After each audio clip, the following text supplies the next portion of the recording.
पटना में आज सियासत और भावनाओं का एक अलग ही संगम देखने को मिला, जब स्क्रीन पर कहानी चली एक ऐसे नेता की जिसे बिहार की राजनीति में अभिभावक कहा जाता है। पूर्व मुख्यमंत्री नीतीश कुमार के जीवन और कामकाज पर बनी शॉर्ट फिल्म लॉन्च हुई, जहां मंच पर मौजूद थे अशोक चौधरी और निशांत कुमार। माहौल सिर्फ एक कार्यक्रम का नहीं बल्कि यादों और विरासत का था।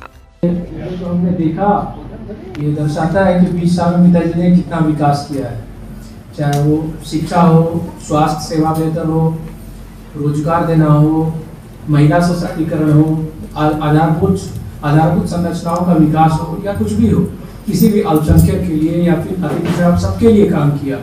तो मेरी कोशिश रहेगी कि उन्होंने जो 20 साल में किया है मैं उसे जन जन तक पहुँचाऊँ और पिताजी के अधूरे सपनों को पूरा करूँ। आपके सामने बहुत बड़ी चुनौती है पार्टी को बढ़ाना, नीतीश कुमार के सपने को साकार करना। मेरी प्राथमिकता रहेगी कि मैं पार्टी संगठन जदयू को मजबूत करूं और जनता का आशीर्वाद दूं। निशांत के इस बयान ने साफ संकेत दिया कि जिम्मेदारी अब अगली पीढ़ी की ओर बढ़ रही है। वहीं अशोक चौधरी भावुक नजर आए। देखिए, जिस दिन साहब निर्णय किए थे कि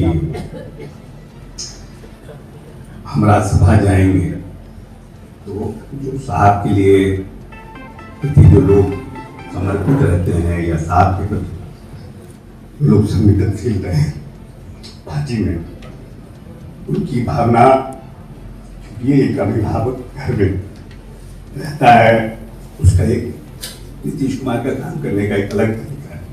उनकी सादगी, उनका अपनापन, उनका डांट सब एक गार्जियन की तरह रहता था। तो निश्चित रूप से लगता है कि अब उनका डायरेक्ट निर्णय, बहुत सी चीजों में हर एक व्यक्ति का अपना अपना तरीका होता है, हर एक व्यक्ति का बॉडी लैंग्वेज अलग होता है, हर एक व्यक्ति का रिएक्ट करने का तरीका अलग होता है। और नीतीश कुमार ने जो बड़ी आबादी थी, खास करके इस प्रदेश की, उसको मुख्य धारा में लाने के लिए उन्होंने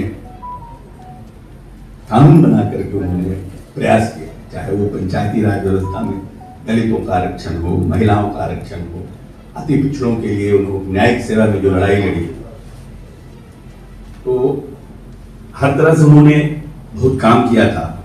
हम लोग चाहते थे कि नेता 5 साल और इस बिहार को, जो उनका सपना था समृद्धशाली बिहार, अभी हम समृद्धशाली नहीं हो पाए हैं। हमारा per capita income national per capita income से कम है।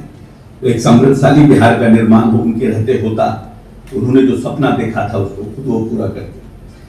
लेकिन फिर भी अब क्योंकि अब माननीय नेता का निर्णय था कि हम चौथे हाउस में ले जाएं, तो हुआ कि जब जा रहे थे तो मन में विचार आया, और अमित जी जगह गाना गा रहे थे, तो हमने इनको बुलाया अपने घर पर और बोला कि इस कार्यक्रम के बाद आप आइएगा। ये आए, हमारे छोटू जी लेकर के, और हमने और आधा घंटा 1 घंटा बैठे।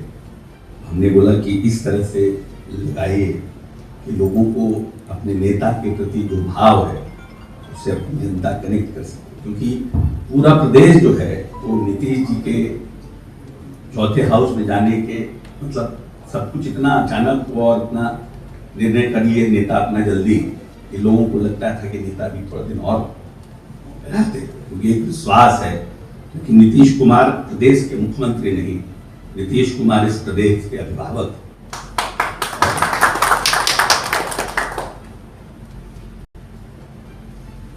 आपके लिए वो मानस पिता थे, अब ठीक है, वो की पार्टी देखेंगे। निशांत जी अभी यंग आए हैं, तो जिम्मेदारियां तो है ना?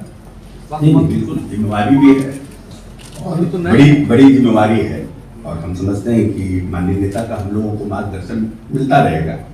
और निशांत जी नौजवान साथी हैं, पूरे प्रदेश की जो बड़ी आवाम है वो इनके ऊपर नजर टिकाए बैठी है।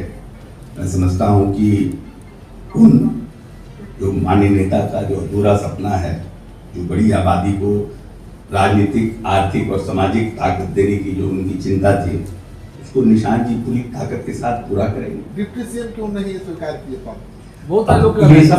एक समय आएगा तब आप प्रेस कॉन्फ्रेंस करेंगे, बात करेंगे, सब कुछ बताएंगे।